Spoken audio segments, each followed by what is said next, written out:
GeM TV நேயர்கள் அனைவருக்கும் வணக்கம். இஸ்ரேல் பாலஸ்தீன் பிரச்சனை இன்னுமே முடியாம போயிட்டே இருக்குது அப்படின்னு தான் சொல்லணும். ஏன்னா இதுக்கு முன்னாடி வரையுமே போர் நிறுத்தம் அறிவிச்சுட்டாங்க அப்படிங்கிற மாதிரிலாம் சொல்லிட்டு இருந்தாங்க. ஆனா அந்த மாதிரி எதுவுமே இல்லை. இது மேலாப்ல போர் நிறுத்தம் அறிவிச்சுட்டாங்க அப்படின்னு ஒரு போர்வை போட்ட மாதிரி தான் தெரியுது. ஆனா உள்ளுக்குள்ள இன்னுமே போர் நடந்துட்டே தான் இருக்கு அப்படின்னு சொல்லலாம். ஏன்னா அங்க இருக்கிற மக்கள் எல்லாருமே போர் நிறுத்தம் அறிவிச்சுட்டாங்க அப்படின்னு சொல்லி ஒரு மாதிரி சந்தோஷமா இருந்தாங்க. திரும்ப ஆரம்பிச்சுட்டாங்க இவங்க அப்படிங்கிறது அவங்களுக்கு ரொம்ப பெரிய ஒரு கஷ்டமா தான் இருக்கும். இது எங்க ஆரம்பிச்சிருக்காங்க, எப்படி ஆரம்பிச்சிருக்காங்க அப்படிங்கிறது பார்க்கறதுக்கு முன்னாடி நெதன்யாகுவுக்கு ஒரு மிகப்பெரிய ஒரு பிரச்சனை ஒன்று இருக்கு. இதுன்னு இல்லை, இவர் இதுக்கு முன்னாடி இந்த பிரச்சனை நடந்ததுலேருந்தே இந்த பிரச்சனை இவருக்கு ஒரு மெயினான பிரச்சனையா இருக்கு. அது என்ன அப்படிங்கிறத நான் செகண்டா சொல்றேன். ஃபர்ஸ்ட் இப்போ எதுக்கு எப்படி ஆரம்பிச்சிருக்காங்க அப்படின்னு பார்த்தீங்கன்னா, இவங்க ஆரம்ப கட்டத்தில் இந்த பிரச்சனை இப்போ 2 வருஷம் நடந்த போர் எப்படி ஆரம்பிச்சது, ஹமாஸ் எங்களை அடிச்சாங்க, நாங்கள் திருப்பி அடித்தோம், அவங்க எங்களை அடிச்சாங்க, நாங்கள் திருப்பி அடித்தோம், அவங்க திருப்பி எங்கள் நாட்டுக்குள்ளே மக்களை கொன்னாங்க அடிச்சு. ஸோ அதனால தான் நாங்கள் 2 வருஷமா இப்போ வரையும் ஹமாஸை கொல்லணுங்கிற நோக்கத்தோட இத்தனை மக்களை நாங்கள் கொண்டிருக்கோம் அப்படிங்கிற மாதிரி இவ்வளோ நாள் போர் நடந்துட்டு இருந்துச்சு. ஸோ இது தொடர்ந்து போர்லாம் நிப்பாட்டி இதுக்கப்புறம் போர் இல்லை, 2 பேரும் சமரசமாக பேசி ஒட்டுக்க ஒரே இதாக போயிருங்க அப்படின்னு முடிவுக்கு வந்ததுக்கு அப்புறமும் ஹமாஸ் அவங்களுடைய ஆயுதங்கள்லாம் ஒப்படைச்சிட்டாங்க.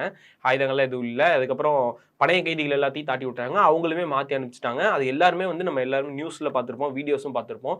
எல்லா ஃபேமிலி அவங்கள திரும்ப மீட் பண்ண ஃபேமிலி எல்லாருமே ரொம்ப ஹாப்பியாக இருந்தாங்க.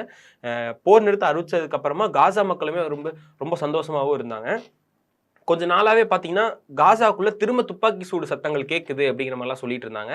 அது யார் நடத்திட்டு இருந்தா அப்படின்னு பார்த்தீங்கன்னா, ஹமாஸ் இங்கிருந்து தகவல் சொன்ன நிறைய பேர்த்த தாக்குதல் பண்ணிட்டு இருக்காங்க. அதாவது ஹமாஸ் அவங்க நாட்டுக்குள்ளேயே இருந்துட்டு இஸ்ரேலுக்கு தகவல் கொடுப்பாங்கல்ல, அந்த மாதிரி இருந்தவங்கள தான் தாக்கிட்டு இருந்தாங்க, அவங்கள தான் சுட்டுட்டு இருந்தாங்க அப்படிங்கிற மாதிரிலாம் செய்திகள் போயிட்டு இருந்துச்சு. சரி, ஓகே, இது ஒரு பக்கம் போயிட்டு இருந்தாலும் இஸ்ரேல் என்ன பண்றாங்க அப்படின்னு பார்த்தீங்கன்னா, ஹமாஸ் திரும்ப எங்களை அடிக்கிறாங்க அப்படிங்கிற மாதிரி சொல்லி இப்போ திரும்ப இஸ்ரேல் காசாவை போட்டு அடிச்சிட்டு இருக்காங்க. அதாவது எப்படின்னா, இவங்க எதுக்கு அடிக்கணுங்கிறதான் ஃபர்ஸ்ட் டவுட்டாவே வருது. ஏன்னா போர் ஒப்பந்தம் அவங்களுமே சொல்லியாச்சு. ஃபர்ஸ்ட் ஒத்துக்கிட்டதே நெதன்யாகு தான் ஒத்துக்கிட்டாரு. செகண்ட் ஹமாஸ் இந்த இதெல்லாம் மாற்றணும், எங்களுக்கு இது மாத்திரம் நாங்கள் ஒத்துக்கிறோம் அப்படின்னு சொல்லி ஒத்துக்கிட்டாங்க. ஒத்துக்கிட்டு இவ்வளோ நாடுகள்லாம் ஒற்றுமையாக சேர்ந்து, ஏன்னா ஃபர்ஸ்ட் மாதிரி இல்லை. ஏன்னா 2 நாடுகள் மட்டும் அடிச்சிட்டு இருந்தீங்க, அதை யாரும் முதல்ல கண்டுக்காம இருந்தாங்க. இப்போ அமைதி ஒப்பந்தம் போட்டு அதுக்கப்புறமா அதுக்கு பின்னாடி நிறைய நாடுகள் முன்ன நின்று இந்த விஷயத்தை பேசி முடிச்சிருக்காங்க. இது எல்லா நாடுகளுக்குமே தெரியும்.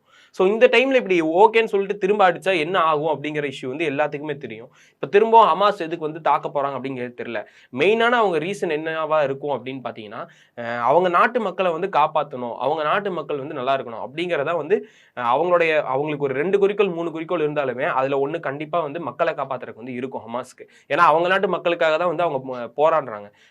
சப்போஸ் வேற எதுக்கோ அவங்க இஸ்ரேலுக்கு மேல ஒரு கோவத்திலேயோ வஞ்சத்திலேயோ தாக்குனாலுமே ஒரு பாயிண்ட் அவங்க மக்களே காப்பாற்றணும் அப்படிங்கிறது இருக்கும். ஸோ அதுக்காக தான் இது பண்ணிட்டு இருந்தாங்க. இப்போ இவங்க 2 பேரும் தாக்கிட்டு இருக்கிறதுல என்ன சொல்றாங்க அப்படின்னு பார்த்தீங்கன்னா, அவங்க தான் தாக்குதல் நடத்துறாங்க, அதனால தான் நாங்கள் திருப்பி தாக்குற மாதிரி ஆயிடுச்சு அப்படின்னு சொல்லி, நீங்க அவங்கள்ட்ட போய் இவங்கள்ட்ட போய் கேளுங்க, அவங்கள்ட்ட போய் கேளுங்க, மாற்றி மாற்றி இந்த ஒரு மாதிரி அப்படி களைச்சுடுவாங்கல்ல, என்கிட்ட கேட்காதீங்க, எனக்கு இதுக்கு சம்மந்தம் கிடையாது, அவங்கள்ட்ட போய் கேளுங்க அப்படிங்கிற மாதிரி மாற்றி விட்றாங்க. இது நாங்கள் ஏர்ஃபோர்ஸ் தான், எங்கள்கிட்ட கேட்காதீங்க, இது ஆர்டர் கொடுத்தவங்க யாரோ அவங்கள்ட்ட போய் கேளுங்க அப்படிங்கிற மாதிரி மாற்றி விட்டுறாங்க. ஒப்பந்தத்துக்கு அப்புறம் ஹமாஸ் தான் அடிச்சாங்க அப்படிங்கிற மாதிரிலாம் ட்ரம்ப் பேசிட்டு இருக்காரு. நீங்க ஹமாஸ் தான் அடிச்சிட்டு இருக்கீங்க, இஸ்ரேல் மேல எந்த தப்பும் இல்லை, நீங்க மாற்றி மாற்றி எதுக்கு நீங்க ஹமாஸ் ஃபர்ஸ்ட் இஸ்ரேலை அடிக்கிறீங்க அப்படிங்கிற மாதிரி அவர் தான் இப்போ இஸ்ரேலை ஹமாஸை திட்டிட்டு இருக்காரு. இஸ்ரேல் பக்கம் நியாயமா எப்பவும் போலுமே இஸ்ரேல் பக்கம் நின்று பேசிட்டு இருக்காரு. சரி, இது ஓகே, இது ஒரு பக்கம் போயிட்டு இருக்கா, இப்ப திரும்ப தாக்குதல் நடத்திட்டு இருக்காங்களா, இது ஒரு மிகப்பெரிய பிரச்சனையா வெடிக்க போகுது கண்டிப்பா. ஏன்னா ஒப்பந்தத்துக்கு அப்புறம் இந்த மாதிரி சண்டை போடுறதுங்கிறது ஒரு மிகப்பெரிய பிரச்சனையாகும். இதுக்கு பின்னாடி நிறைய நாடுகளும் இருப்பாங்க. அது மற்ற நாடுகளோட ஒப்பந்தத்தைப்படி தான் அதான் எகிப்துல தான் பேச்சுவார்த்தை நடத்தி இதெல்லாம் பண்ணாங்க. இப்போ இவ்வளோ பண்ணி ஒப்பந்தம் போட்டதுக்கப்புறம் நீங்க தாக்குதல் நடத்துறீங்கன்னா ஹமாஸுக்கு மட்டும் பிரச்சனை இல்லை, இஸ்ரேலுக்குமே இது பிரச்சனை தான். சரி, இப்போ நெதன்யாகு அவருக்கு என்ன பிரச்சனை இருக்கு அப்படின்னு பார்த்தீங்கன்னா, அவருக்கு ஒரு மிகப்பெரிய பிரச்சனை ஒன்று இப்பன்னு இல்லை, ரொம்ப நாளாவே அவருக்கு இருக்கு. இதுக்கு முன்னாடி கூட ஒரு ஐநா சபை மீட்டிங் ஒன்று நடத்தியிருப்பாங்க, எல்லாருமே பார்த்துருப்போம். அவர் பேச ஆரம்பிச்ச உடனே எல்லா நாட்டோட அதாவது முக்கியமான ஆள்கள் எல்லாருமே எந்திரிச்சு போக ஆரம்பிச்சிட்டாங்க. அவர் பேசுறத கேட்காம அவர் ஸ்டேஜ் ஏறக்கு வரக்கு முன்னாடியே எல்லாரும் எந்திரிச்சு போக ஆரம்பிச்சிட்டாங்க. ஸோ அதுக்கு போறதுக்கு முன்னாடி அவருக்கு என்ன சம்பவம் நடந்திருக்கு அப்படின்னு பார்த்தீங்கன்னா, அங்கிருந்து இப்போ அமெரிக்காவுக்கு போறாருன்னு வைங்க, அவர் போறக்கு ஸ்ட்ரைட்டா ஒரு ரோடு இருக்கும், ஸ்ட்ரைட்டா ஒரு வழியா போறாருன்னு வச்சுக்கோங்க. இப்போ ஃப்ளைட்ல போறாங்க, இங்கிருந்து ஒரு நாட்டுக்கு ஸ்ட்ரைட்டா அப்படி போனா இப்படி போய்க்கலாம். ஆனா அப்படி போக முடியாம எப்படி போயிருக்காருன்னா, இப்படி சுத்தி ஒரு 600 கிலோமீட்டர் சுத்தி வேற ஏதோ வழியில, அதாவது நேரா போக வேண்டிய வழியை சுத்தி முத்தி அங்கங்கேயும் போய் 600 கிலோமீட்டர்ஸ் தாண்டி அங்க போயிருக்காரு. இவர் எதுக்காக அப்படி சுத்தி முத்தி போயிருக்காரு அப்படின்னு பாத்தீங்கன்னா, இப்போ வந்து இவர் வந்து செஞ்சு இந்த போர் நடத்தினார்ல, இது வந்து போர் குற்றம் அப்படின்னு சொல்லி இவர் நடத்தின போர் வந்து ஒரு மிகப்பெரிய குற்றம், போர் குற்றம் செஞ்சிருக்காரு அப்படின்னு சொல்லி சர்வதேச நீதிமன்றம் வந்து இவரை வந்து கைது செய்யணும் அப்படிங்கிற மாதிரி வந்து உத்தரவு போட்டிருக்காங்க, விதி போட்டிருக்காங்க. இப்போ அந்த நீதிமன்றத்துடைய பேச்சுக்களையும் அந்த நீதிமன்றத்துடைய விதிகளையும் யாரெல்லாம் ஃபாலோ பண்ணுவாங்களோ அவங்க எல்லாருமே வந்து அவங்க நாட்டுக்குள்ளேயோ இல்ல அவங்க நாட்டுக்கு வானத்துக்கு மேலேயோ இல்ல அவங்க நாட்டுக்குள்ளேயோ வந்து நெதன்யாகு வராரு அப்படின்னா வந்தாலே கண்டிப்பா அந்த சர்வதேச நீதிமன்றத்தை மதிக்கிறாங்க, அந்த அவங்களுக்கு வந்து அந்த விதிகள் வந்து அந்த நாட்டுக்குமே வந்து பொருந்தும் அப்படின்னு இருக்கிறவங்க எல்லாருமே கண்டிப்பா அந்த நாட்டுக்குள்ள நெதன்யாகு வந்தாருன்னா கண்டிப்பா அரெஸ்ட் பண்ணிடுவாங்க அப்படிங்கிறது வந்து எல்லாத்துக்குமே தெரியும். ஸோ அதனாலதான் போனா அரெஸ்ட் பண்ணிடுவாங்களோ அப்படின்னு சொல்லி அவர் சுத்தி போயிருக்காரு.